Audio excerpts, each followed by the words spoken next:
Yeah, no, occasional needs, and but that's where the lifestyle, balance comes in. That's where the balance comes in. In Wellness at Work, for instance, I probably lecture to 3,000 to 4,000 people a year through that program.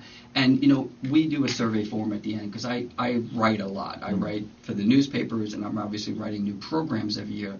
PowerPoint programs, and part of it is reading what people have to say. And unanimously, I don't care if it's a CEO of a company or hundreds of people in the audience. It's just what you read in the survey forms is, I didn't understand the very basic principles of biological sciences. I didn't understand the basic principles. And that's where we have to start, is what are the basic principles? I have 5 children. My 5 kids, ages 2 to 11. We sit there, and he has. And I would have married to the greatest woman in the world. But when I look at just some basic principles of understanding the difference between food and treat. This is a treat, this is not food, this is a treat.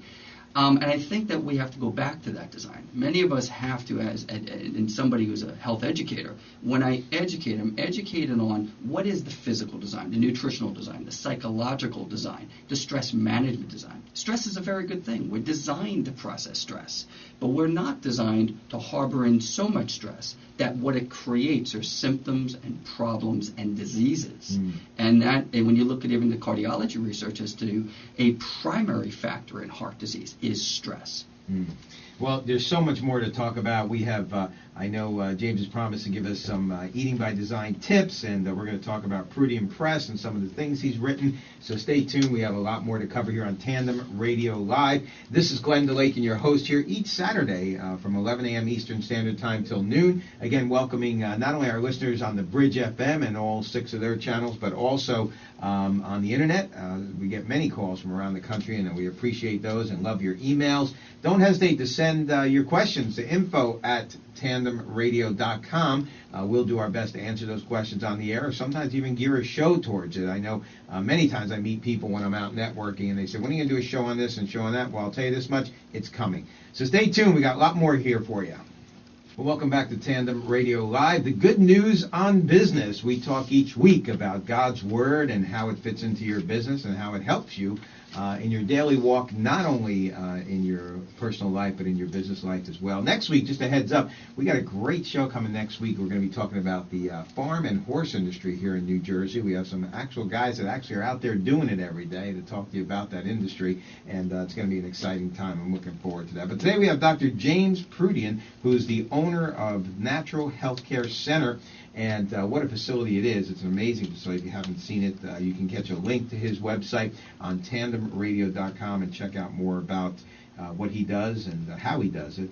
And, of course, you could always listen to this archived show. Dr. Proodian has been on with us before. You can go to the website and listen to the previous show, and, of course, it ties into this show as well. We're talking about healthcare, the business of health today on the Tandem Radio Live. And, Dr. Proodian, we're jumping into our next topic, and that is, what's the big differences you see between health business and other businesses? I know this is a show about business. A lot of business owners listening. Sometimes they say, well, you know what, medical is its own, distinct thing, and we're different, What do you see as far as the comparison between running a health company and the general running of other companies? Well, I think there's a ton of similarities. I mean, for every business has, you have IT, you have HR, you have, all of the basic foundational things that any business should have. Office management, to equipment, to supplies, to how you keep inventory, all of those things. Now, those things, which I'm kind of throwing off to the side, are very important because that's the stability or the foundation of any good, solid business. I don't care if it's a 2-person business or a 2,000 business. There's the foundation of a business. I think, what I've seen with other types of business is healthcare requires a great deal of compassion. Not to be fluffy, right. But, compassion is one of those words that is elusive. And it's very clear what compassion is biblically. But in our world, when you look at compassion and honesty and integrity, they all have various meanings in the world, but they don't have different meanings biblically. So God has laid out a very specific plan for us there. In healthcare, compassion goes a very long way. I mean, to be a healthcare provider without compassion, that is just foreign to me. It would be very difficult to wrap my arms around that. So I think that and you just I didn't hear this question prior to today, so I'm on my feet here.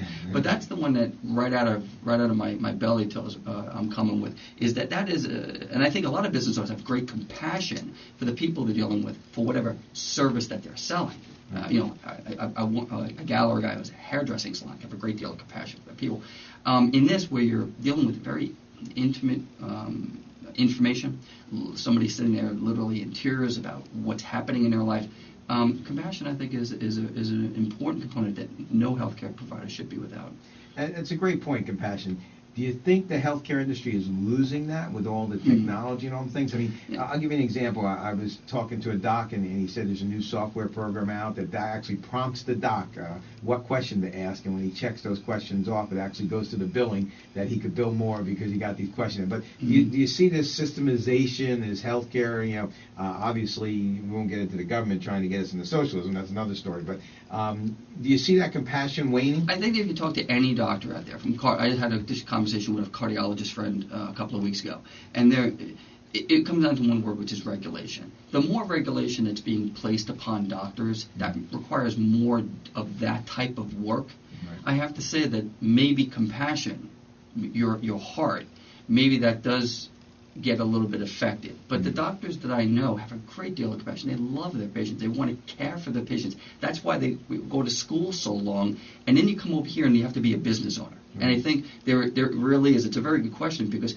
that part of going from doctor to business owner is where it gets a little gray. Right. Certain doctors can deal with it. Other doctors, I think, have a hard time with it because they really do just want to treat their patients with 100% of their time, because we live in an industry that you can't be 80 or 90% accurate. I mean, you really can't. You can't go to work, and I know that I've read that in various books or various things where they say, run a business, and you don't have to do it 100% accurate. You can't be 100% right all the time, and it's right. But as a physician or someone providing healthcare, you obviously have to try. Right. You have to minimize mistakes. I mean, it's iatrogenic causes, which is it's a big word. Iatrogenic means you go to the hospital with a condition, and the patient dies in the hospital from something not related to the condition they went there with. Over 100,000 people die every year from iatrogenic causes. Now, I'm not beating up the hospitals, but we have to minimize mistakes. I mean, I think anyone in healthcare would say, yes, let's minimize mistakes. And rightfully so, over the last 20 years, 30 years, we're doing a much better job within our healthcare industry to minimize those mistakes. But we have to be careful of the regulatory work that is placed upon doctors, because it's requiring so many more hours of record keeping, of bookkeeping, and dotting the I's and crossing the T's. Not that that's not important, but I think there's a gentle balance there, because we want our doctors to be trained and to treat us with 100% of their energy. Let's switch concepts here relative to the direct impact on business owners as far as healthcare. Now, we all know, we hear about the rising costs, we hear about the healthcare plans, we hear about all that stuff every day. What are some of the unique things that maybe the average business owner is not thinking about, that where healthcare is actually going to impact his day-to-day business? I think if you own a business, every healthcare professional, any professional owning a business has to go look up the word presenteeism. I mean, they really need to wrap their arms around this word, presenteeism. I gave a speech at the Garden State Human Resource Association.